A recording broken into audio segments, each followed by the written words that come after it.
जय श्री कृष्णा। आप सभी का हार्दिक स्वागत है गायत्री भक्ति सागर चैनल पर, जहां भक्ति, ज्ञान और प्रेरणा की धारा निरंतर बहती रहती है। आज हम बात करेंगे दशहरा पर्व की, जिसे विजयदशमी भी कहा जाता है। ये हिंदू धर्म का एक प्रमुख त्योहार ही नहीं, बल्कि अच्छाई की बुराई पर विजय और धर्म की स्थापना का पावन प्रतीक है।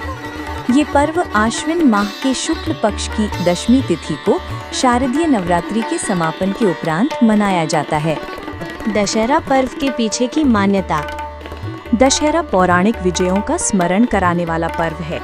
कहा जाता है कि इसी दिन भगवान श्री राम ने रावण का वध कर बुराई पर अच्छाई की जीत का संदेश दिया।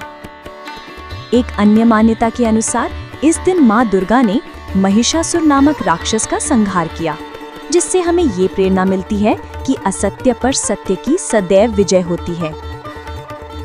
दशहरा के मुख्य उत्सव और परंपराएं। रामलीला का मंचन। देश भर में रामलीला का मंचन होता है, जिसमें भगवान राम की रावण पर विजय और माता सीता को रावण के चंगुल से बचाने की कथा दिखाई जाती है। रावण दहन।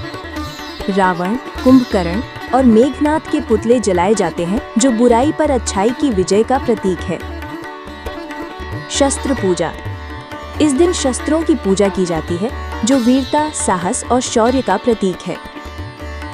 मेले का आयोजन।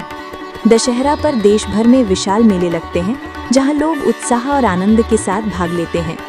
रावण दहन का महत्व बाहरी और भीतरी संसार में। बाहरी संसार में दशहरा पर रावण, कुंभकर्ण और मेघनाद के पुतलों का दहन किया जाता है। ये परंपरा समाज में ये संदेश देती है कि बुराई चाहे कितनी भी शक्तिशाली क्यों ना हो, अंततः उसका विनाश निश्चित है और धर्म की विजय होती है। ये सामाजिक एकता, उत्सव और सांस्कृतिक परंपराओं को भी सशक्त बनाता है। भीतरी संसार में रावण के 10 सिर हमारे भीतर के 10 दुर्गुणों काम, क्रोध, लोभ, मोह, मद, मत्सर, आलस्य, अहंकार, ईर्ष्या और आसक्ति के प्रतीक हैं। असली रावण दहन तब होता है जब हम साधना, आत्मचिंतन और देवी देवताओं की उपासना द्वारा इन दुर्गुणों को नष्ट करते हैं।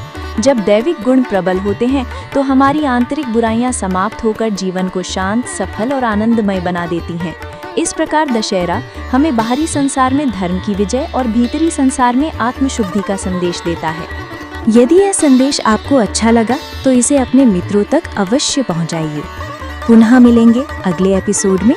तब तक जुड़े रहिए हमारे चैनल गायत्री भक्ति सागर से और भगवान के नाम का स्मरण निरंतर करते रहिए।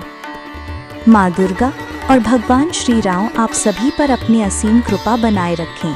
आपके जीवन में हमेशा सुख, शांति और समृद्धि बनी रहे। जय श्री राम, जय माता दी।